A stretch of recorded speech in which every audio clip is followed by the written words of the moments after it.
Hello everyone, welcome to Techavro.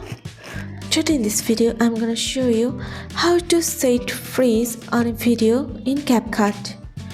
Before starting the video, please subscribe to Techavro. So let's get started. For this, you have to open your CapCut. Now select your video. Then press on your video.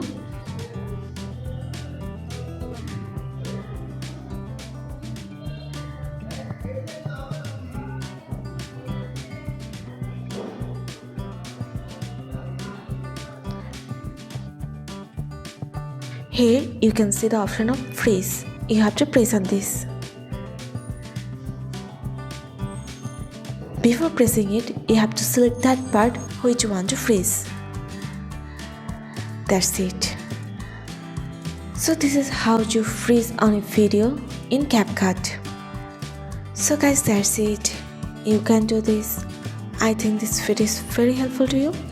If it was, then give a thumbs up and hit the subscribe button, and thanks for watching.